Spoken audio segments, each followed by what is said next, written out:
भगवान श्री स्वामी नारायण सर्व अवतारों के अवतारी हैं। 3 अप्रैल 1781 को श्री राम की जन्मभूमि अयोध्या के पास गोंडा जिले के छपिया ग्राम में उनका इस पृथ्वी पर अवतरण हुआ था। घनश्याम पांडे या स्वामी नारायण या सहजानंद स्वामी हिंदू धर्म के स्वामी नारायण संप्रदाय के संस्थापक थे। आज आपको नासिक के स्वामी नारायण मंदिर की यात्रा पर ले चलेंगे और साथ ही साथ स्वागत है आपका भारतीय धार्मिक उत्सव के एक नए वीडियो में। आज जानेंगे स्वामी नारायण मंदिर की विशेषता क्या है और बारीकियों को भी समझेंगे स्वामी नारायण मंदिर की। देरी ना करते हुए आइए इसको समझते हैं और जानते हैं स्वामी नारायण मंदिर के बारे में। स्वामी नारायण, जिसे हिंदू धर्म और स्वामी नारायण आंदोलन के रूप में जाना जाता है, रामानुज के विशिष्ट स्वामी द्वैत में एक निहित हिंदू वैष्णव संप्रदाय है। इसका संस्थापक सहजानंद स्वामी की पूजा की विशेषता है, जिन्हें बेहतर रूप में जाना जाता है। स्वामी नारायण कृष्ण के अवतार के रूप में या कह सकते हैं सर्वोच्च भगवान पुरुषोत्तम की सर्वोच्च अभिव्यक्ति के रूप में परंपरा की विद्या के अनुसार धार्मिक समूह और सहजानंद स्वामी दोनों को स्वामी नारायण मंत्र के बाद स्वामी नारायण के रूप में जाने जाना लगा, जो 2 संस्कृत शब्द स्वामी और नारायण से मिलकर बना है। स्वामी का अर्थ भगवान और नारायण का मतलब सर्वोच्च अर्थात भगवान श्री विष्णु। आपको साथ ही साथ ये बता दें कि स्वामी नारायण संप्रदाय के संस्थापक थे और आज इनके अनुयायियों की संख्या 5 मिलियन से भी ऊपर है। महत्वपूर्ण जनसंख्या वाले क्षेत्र गुजरात और इनका धर्म हिंदू धर्म है। धर्म ग्रंथों में शिक्षापत्री, वचनामृत, सत्संगी जीवन, देश विभाग लेख इनकी प्रमुख बोलियां हैं संस्कृत और गुजराती। अपने यात्रा के दौरान स्वामी नारायण ने विभिन्न तरीके से अपने करिश्मे और विश्वासों को संस्थागत किया। उन्होंने तीर्थ यात्रियों की भक्तिपूर्ण पूजा को आवास बनाने के लिए 6 मंदिरों का निर्माण किया और एक शास्त्रीय परंपरा का निर्माण किया। 1826 में लेख नामक एक कानूनी दस्तावेज में स्वामी नारायण ने अंशों के नेतृत्व के साथ लक्ष्मी नारायण देवगढ़ी और नर नारायण देवगढ़ी नामक 2 धर्म प्रांतों का निर्माण किया गया और उनकी पत्नियां उन मंदिरों में देवी देवताओं की मूर्तियां स्थापित करने और तपस्वियों को दीक्षा देने का अधिकार दिया गया। स्वामी नारायण के जीवन का अंतिम लक्ष्य ब्रह्म रूप में होता है, अक्षर ब्रह्म के रूप में,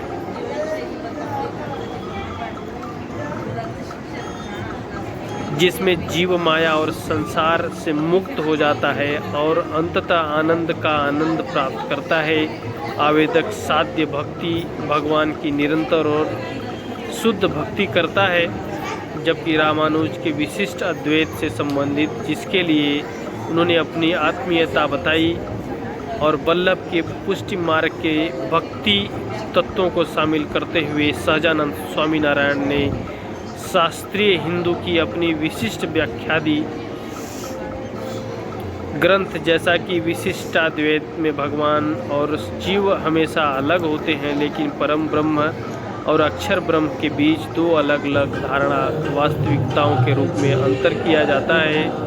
इस भेद पर BAPS स्वामियों द्वारा एक विशिष्टता के रूप में जोर दिया गया और स्वामी नारायण दर्शन स्वामी नारायण के विचार या शिक्षाओं को अन्य वेदांत परंपराओं से अलग करने के लिए अक्षर पुरुषोत्तम दर्शन के रूप में संदर्भित किया गया। 20वीं शताब्दी में प्रामाणिक उत्तराधिकार की विभिन्न व्याख्याओं के कारण विभिन्न संप्रदाय धर्म प्रांतों से अलग हो गए। समूह स्वामी नारायण को भगवान मानते हैं, लेकिन उनके धर्मशास्त्र और उनके द्वारा स्वीकार किए गए सभी धार्मिक नेतृत्व में मान्यताएं हैं, जिससे स्वामीनारायण संप्रदाय के विभिन्न संप्रदाय वर्तमान में विश्व स्तर पर मानव सेवा प्रदान कर रहे हैं। सहजानंद स्वामी का जन्म 3 अप्रैल 1781 को भारत के वर्तमान उत्तर प्रदेश के छपैया गांव में हुआ था। उनका नाम घनश्याम था। अपने माता पिता की मृत्यु के बाद उन्होंने 11 साल की आयु में अपना घर त्याग दिया और बाल योगी के रूप में 7 साल की यात्रा में भगवान वर्तमान गुजरात में एक वैष्णव सन्यासी के रूप में दीक्षा ली, जिससे उन्हें सहजानंद स्वामी का नाम दिया गया। स्वामी नारायण परंपरा के अनुसार रामानंद ने सहजानंद को अपनी मृत्यु के कुछ समय पहले 1801 में अपना उत्तराधिकारी और संप्रदाय का नेता नियुक्त किया। स्वामी नारायण संप्रदाय के मध्यकाल में ऊपर नीचे बहुत सारी घटनाएं घटी, लेकिन आपको अंत में बताना चाहेंगे। अपने जीवन के अंत में स्वामी नारायण ने अपने और अनुयायियों की सुविधा के लिए मंदिरों का निर्माण किया, पवित्र ग्रंथों का लेख हुआ, तपस्वियों की दीक्षा के लिए एक धार्मिक संगठन का निर्माण भी हुआ।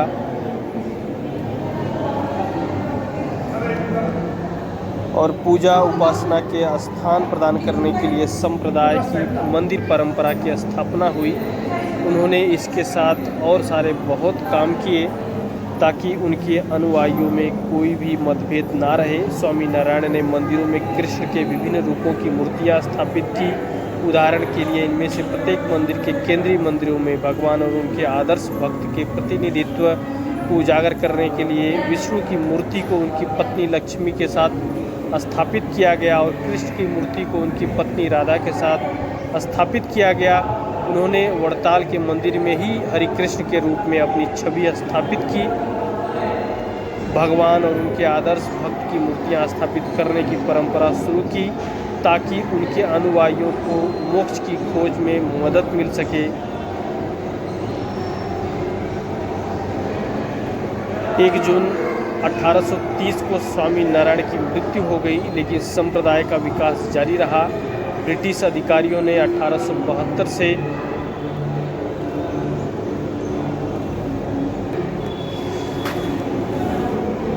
आज तक इनकी संख्या लगभग 5 मिलियन से भी ज़्यादा हो चुकी है।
फिलहाल ये रही स्वामी नारायण संप्रदाय से जुड़ी हुई कुछ महत्वपूर्ण बातें।